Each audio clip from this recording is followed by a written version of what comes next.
प्रयागराज में गंगा और यमुना नदियों का जलस्तर तेजी से बढ़ रहा है।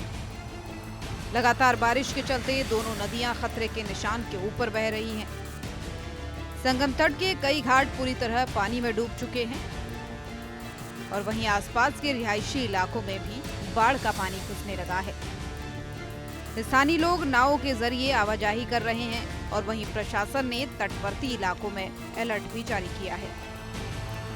एनडीआरएफ और स्थानीय प्रशासन की टीमें लगातार निगरानी कर रही हैं और वहीं लोगों से अपील की गई है कि वे नदी किनारे न जाएं और सुरक्षित स्थानों पर रहें।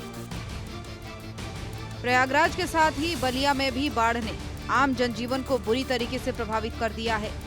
बलिया का मुख्य संपर्क मार्ग बलिया पुल पानी के दबाव के कारण क्षतिग्रस्त हो चुका है। अब गांव में शहर को जोड़ने वाला एकमात्र रास्ता भी बंद हो गया है। स्थानीय निवासी जान जोखिम में डालकर पैदल, सीढ़ियों या फिर साइकिल की मदद से नदी पार करने को मजबूर हैं। स्कूल, अस्पताल और बाजारों तक पहुंचना बेहद मुश्किल हो रहा है।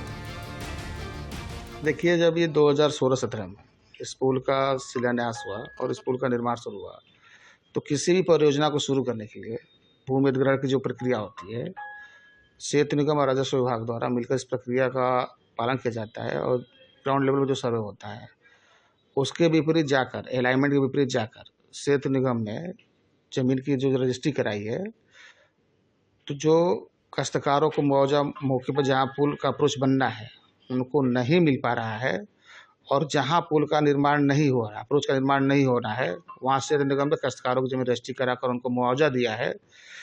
इस वजह से पुल के अप्रोच का निर्माण अधर में लटका हुआ है।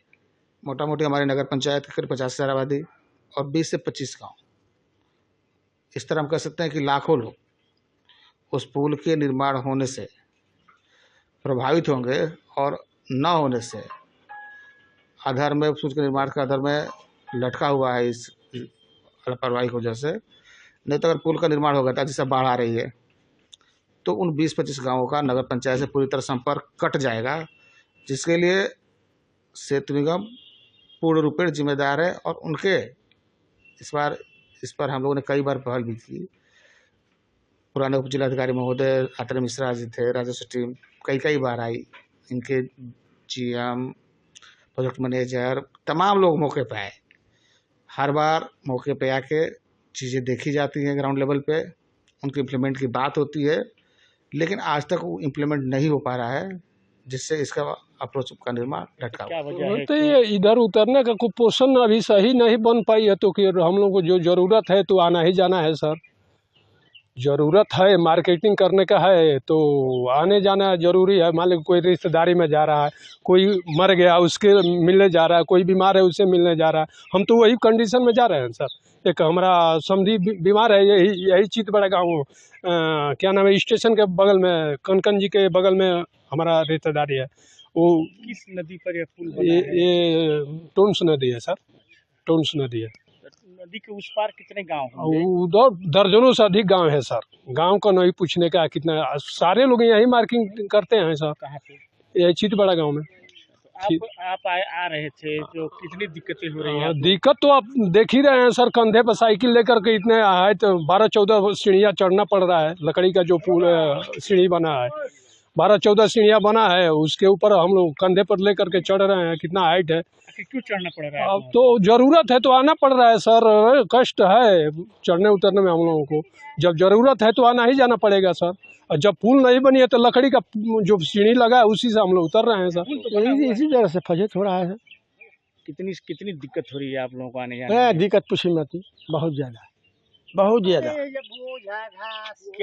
क्या वजह है कि आप लोगों को इतनी दिक्कतों का सामना करना पड़ रहा है और क्यों साई सीढ़ी के सहारे उतरना चढ़ना पड़ रहा है? हम लोगों की मजबूरी है, उतर रहे हैं। और इधर नहीं बन रहा है तो हम लोग उतर रहे हैं। अब सरकार समझे चाहे यहाँ के काश्तकार समझे। इस पुल से आना जाना कितना जरूरी है आप लोगों को?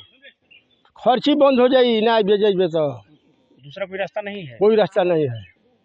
भोजन बंद हो जाए सवेर खाने ना जाइए आदमी तो मसाला, तेल, नमक लोग मजदूरी करे वाला बा, शहर में जाए वाला बा। उधर वाराणसी में भी गंगा नदी का जलस्तर तेजी से बढ़ रहा है। लगातार बारिश के कारण घाटों पर पानी चढ़ गया है और कई मंदिर जलमग्न हो गए हैं। निचले इलाके जैसे अस्सी, नगवा, आदमपुर और राजघाट में घरों में पानी घुस चुका है। कई परिवार अपने घर छोड़कर सुरक्षित जगहों की ओर जा रहे हैं। प्रशासन द्वारा राहत शिविर बनाए गए हैं और बोट्स के जरिए लोगों को निकाला जा रहा है। गंगा किनारे बसे दुकानदारों का भी काफी नुकसान हो चुका है। तो ये थी उत्तर प्रदेश के 3 प्रमुख शहरों की तस्वीर, जहां बाढ़ ने आम जनजीवन को बुरी तरह से प्रभावित किया है। इन जिलों में बाढ़ की स्थिति लगातार गंभीर होती जा रही है। गंगा और यमुना के उफान में लाखों लोगों का जीवन प्रभावित हुआ है। लगातार बारिश और नदी के बढ़ते जलस्तर ने हालात को और भी मुश्किल बना दिया है, लेकिन प्रशासन की कोशिशें जारी हैं। ब्यूरो रिपोर्ट, सूर्या समाचार।